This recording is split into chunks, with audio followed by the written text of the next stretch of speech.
السلام علیکم ورحمۃ اللہ وبرکاتہ۔ ناظرین اکرام، امید ہے کہ آپ حضرات خیر و عافیت سے ہوں گے۔ کل 15 اگست کے موقع پر حضرت مولانا سید ارشد مدنی صاحب نے ایک ایسا بیان دیا جو بہت ہی زبردست بیان تھا، جس سے ہندو مسلمان سب بہت ہی خوش ہوئے اور ان سب کو بہت ہی زبردست یہ بیان لگا۔ آپ حضرات اس بیان کو سننے سے پہلے اس چینل کو سبسکرائب کر لیں، اگر ویڈیو کو ابھی تک لائک نہ کیا ہو تو ویڈیو کو لائک بھی کر دیں اور اس چھوٹی سی ویڈیو کلپ کو دوسروں تک شیئر بھی کر دیں۔ اصل میں بیان مولانا ارشد مدنی کے ٹویٹر اکاؤنٹ سے دیا گیا ہے، ان کے ٹویٹر اکاؤنٹ پر یہ بیان دیا گیا ہے حضرت مولانا سید ارشد مدنی صاحب کی طرف سے، جو جمعیت علماء ہندوستان کے صدر بھی ہیں اور دارالعلوم دیوبند کے صدر المدرسین اور استاد حدیث بھی ہیں۔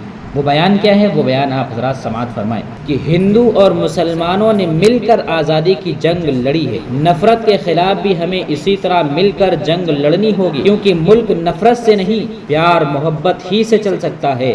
اگر نفرت کو ختم نہیں کیا گیا تو یہ ملک باقی نہیں رہے گا، اور ہم اس نظریے پر پہاڑ کی طرح ڈٹے ہوئے ہیں۔ ملک میں جب تک بھائی چارہ، اتحاد اور پیار و محبت زندہ ہے، یہ ترقی کر کے آگے بڑھتا رہے گا، لیکن اگر نفرت کو شکست نہیں دی گئی تو یہ ملک تباہ و برباد ہو جائے گا۔ تو مولانا مدنی صاحب نے یہ بڑا ہی زبردست بیان دیا ہے، اور یقیناً یہ ملک اگر چل سکتا ہے تو پیار اور محبت سے چل سکتا ہے۔ نفرتوں کو ختم کرنا ہوگا، بھائی چارے کو، اتحاد کو، اتفاق کو، پیار محبت کو زندہ رکھنا ہوگا، تب یہ ملک ہمارا آگے بڑھ سکتا ہے، ترقی کرتا ہے۔ آپ حضرات کو اگر مولانا مدنی کا یہ بیان پسند آیا ہے تو آپ حضرات اس ویڈیو کو لائک کریں، شیئر کریں، اور اس چینل پر اگر پہلی مرتبہ آئے ہیں تو اس چینل کو سبسکرائب کر لیں۔ جزاک اللہ۔ السلام علیکم ورحمۃ اللہ وبرکاتہ۔